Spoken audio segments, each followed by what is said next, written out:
O apóstolo revelou o nome dele e ele caiu no chão. Rapaz, será que as pessoas não percebem? Será que é difícil elas perceberem que é sempre a mesma estratégia? O pastor fala alguma coisa, aí o irmão se emociona e cai. Aí tem que ter um obreiro atrás, porque se o irmão cair, o obreiro segura. Será que vocês ainda não perceberam que é a mesma estratégia? Ah, porque é unção. Ah, porque ele está sentindo o Espírito Santo. Isso não tem nada a ver com manifestação do Espírito Santo. Isso pra mim é uma palhaçada armada ou pessoas emocionadas tentando se expressar. E Deus mandou te chamar de pastor. Desde 2008 o senhor é consagrado. Consagrado é o quê? A pastor. Pastor, Deus não erra. Deus não erra.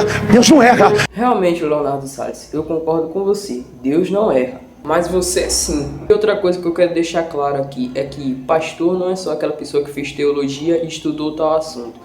Pastor é aquela pessoa que cuida das ovelhas. Não basta só fazer teologia. Porque a pessoa pode entender tudo de teologia, mas não cuidar das ovelhas de Cristo.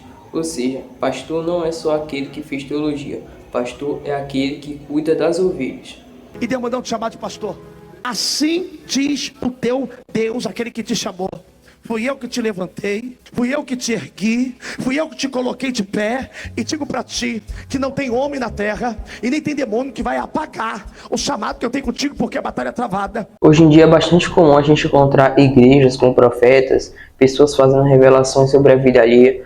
Mas em Deuteronômio, capítulo 18, do versículo 20 ao versículo 22, a gente consegue ver bem como é que agem os falsos profetas e também a punição adequada a eles. A gente pode ver que o falso profeta ele vai fazer revelações que não vão se cumprir. Se isso acontecer, quer dizer que essa mensagem não vem de Deus e esse falso profeta deve ser morto. E essa nova realidade que você vai viver, não vai dar tempo de escutar barulho de maquinário, de obra, de construção, porque você vai estar numa obra tão grande que você não pode parar. Por que você está balançando a cabeça? Amém. Tudo é verdade o que o senhor está falando, pastor. Tudo é verdade. Esse é o Evangelho da Prosperidade. Ele vai prometer prosperidade para o indivíduo e ainda vai tocar num ponto delicado da vida dele. Você vê que ele falou que a obra que ele vai viver vai ser tão grande que não vai dar tempo para ele ouvir barulho de maquinário. Ou seja, ele sabe qual é o ponto fraco da pessoa, o trabalho dela, e aí ele vai prometer prosperidade para a pessoa.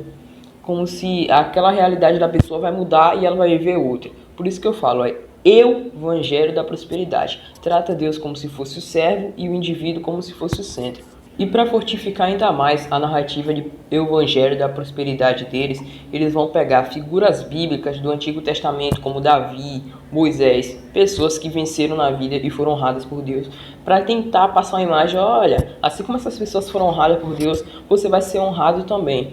Tudo isso para fazer a pessoa ser encaixada nesse Evangelho da Prosperidade. Ah, eu vou prosperar, Deus vai me dar isso, Deus vai me dar aquilo. Claro sim que Deus pode te abençoar, mas não espere que Deus faça a sua parte.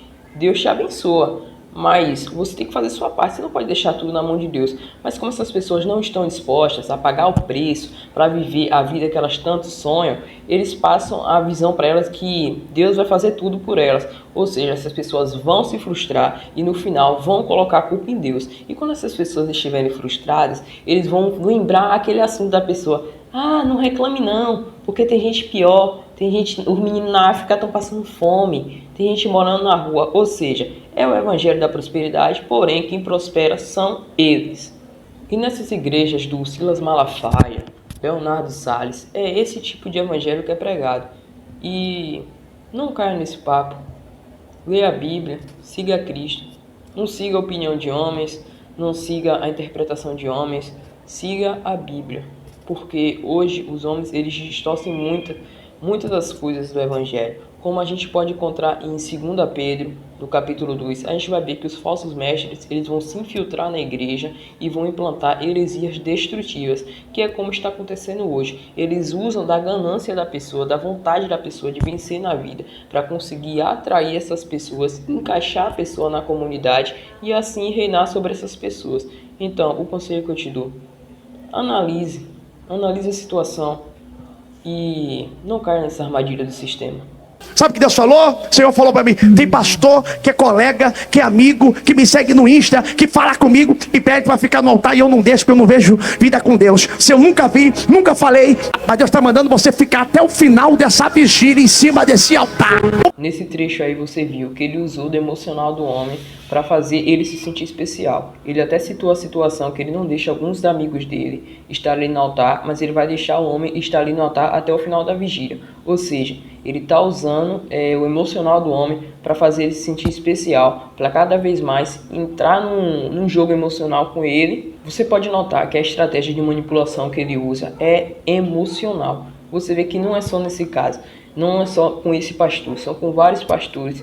Ele, Silas Malafaia, aquele que usa o manto na cabeça. Sempre é uma estratégia emocional para conseguir manipular a pessoa. O pastor vai dar um abraço nele. Se apresenta para ele. Alexandre. Alexandre. Se apresenta para ele. Alexandre. Alexandre, Alexandre, abraça Alexandre, Alexandre, abraça Alexandre, Alexandre, abraça Alexandre, Alexandre, abraça Alexandre, Alexandre, vai abrir a boca! Como é que o obreiro sabe que ele vai cair, né? E mais uma vez aquela coisa, se emocionou, caiu no chão e o obreiro segurou. Então, para encerrar o vídeo, de duas uma, isso não tem nada a ver com manifestação do Espírito Santo. Ele está apenas emocionado e se expressou assim, ou então isso é uma armação, que chega, o pastor acertou o nome dele, né? Então fica bem mais provável que isso seja uma armação. Então foi isso, se inscreve no canal, deixa o like se você gostou, para o YouTube recomendar esse vídeo para outras pessoas também. Obrigado.